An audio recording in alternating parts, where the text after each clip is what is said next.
Thank you for joining me tonight for my presentation on 5 common denominators of great companies. Does your staffing agency check the boxes? My name is Sheri Tischer with Scale Funding. And prior to joining Scale 5 years ago as an industry supplier, I spent 15 years working directly in the staffing industry. So I'm excited to be here tonight. So let's jump into the first common denominator of great companies.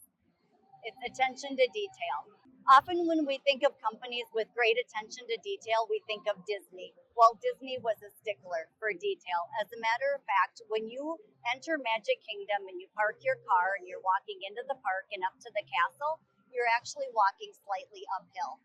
And the reason the park was designed in that way is for the comfort of guests. Because at the end of the day, when you're exhausted and you've got crabby, tired kids hanging onto your arms and you're going back out to your car, you're walking downhill. Another example of attention to detail with Disney is that they have underground corridors. So cast and crew members can get from point A to point B in the park without having to be seen by the guests. Another thing that Walt Disney did not like was the idea of guests seeing garbage coming out of garbage cans or litter on the ground.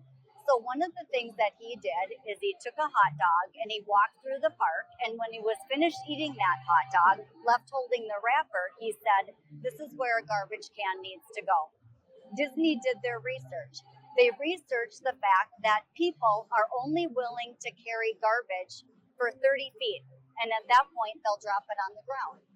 So again, what kind of research have we done in our staffing agencies to incorporate attention to detail and to make our candidate and our client experiences positive?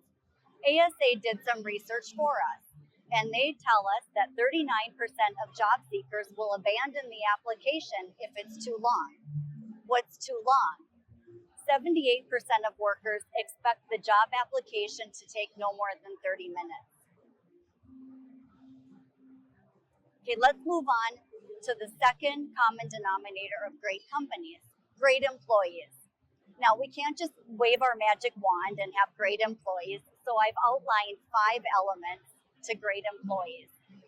The first comes with the standard hiring process. So for each of your roles in your company, whether it's a recruiter, a salesperson, a branch manager, have you identified that ideal candidate? In addition to that, have you come up with a list of 4 to 6 hiring criteria for those roles? And then to take it a step further, do you have a specific interview guide or any sort of a hiring packet put together so you've got a standard hiring process with questions that you can ask every single candidate? That way, when you're making your hiring decisions, you're making them in a consistent way on data and on evidence to support that. Moving on to standard operating procedures. So the thing here is operating procedures give a company a sense of direction. They need to be written down, employees need to be trained, and they need to be held accountable for those standard operating procedures. Empowered employees. So often I hear a staffing owner say, well, I empower my employees all the time. But what they fail to do is follow all the steps. And that those steps are, they need to make a decision as to which things they're going to empower them to do. Is it a safety decision, a budgetary decision? Is it related to sales or service? And then they need to communicate that with those employees. And then they need to train their employees. And then they need to trust. And so often, one of those components is left out.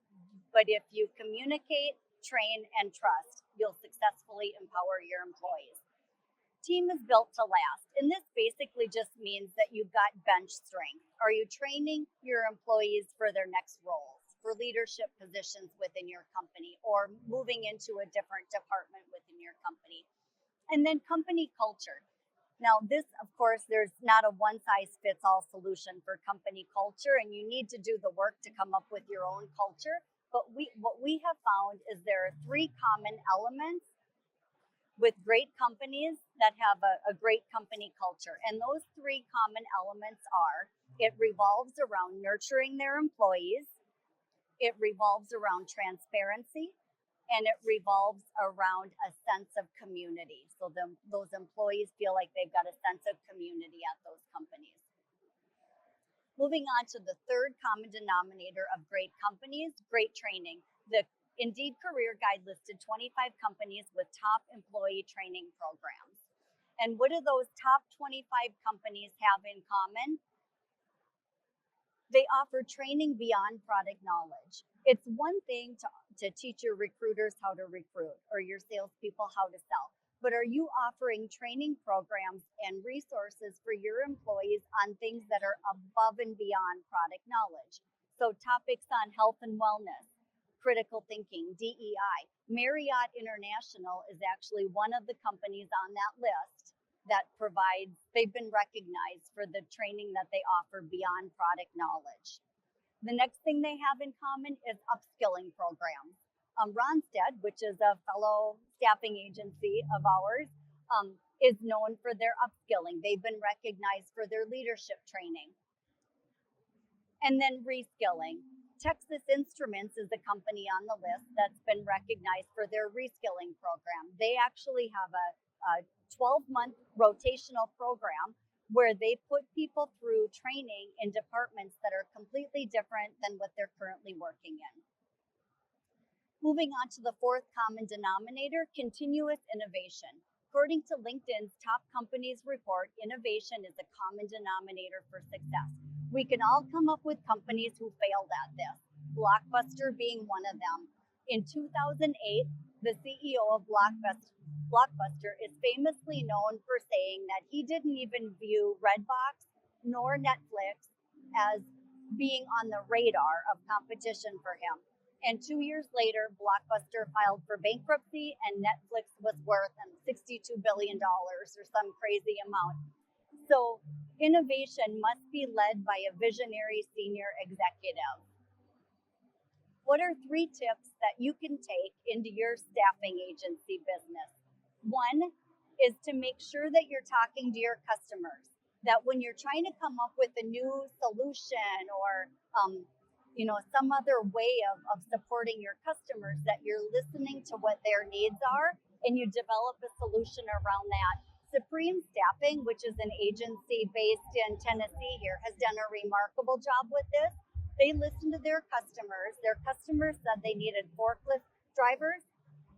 They found a warehouse, they put together a forklift certification program, and they paid for that investment in no time flat because of the additional placements that they got from having that program in place.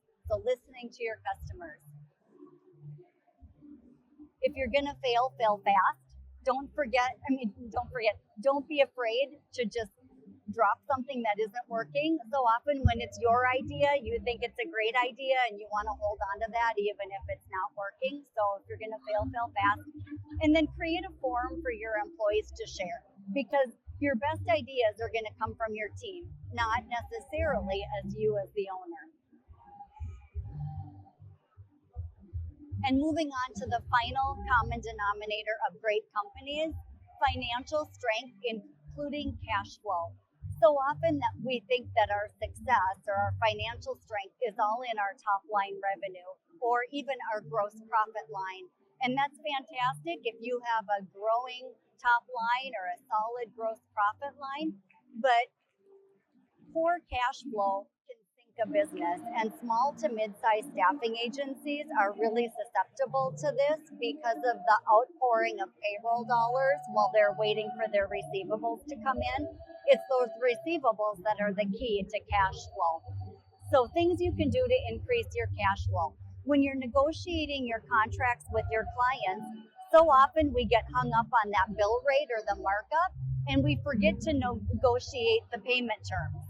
We just get in the habit of doing net 30 or whatever it is you've done forever. Why not take a new approach and negotiate net 21?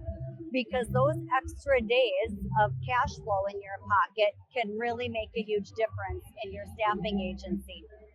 Number 2, have an onboarding meeting with your client's AP department. So often we're so worried about meeting with those hiring managers or the HR team to service the account. But when you bring on a new account, one of the first things you should do is set up a meeting with that AP department to learn, what do they need the invoice to look like?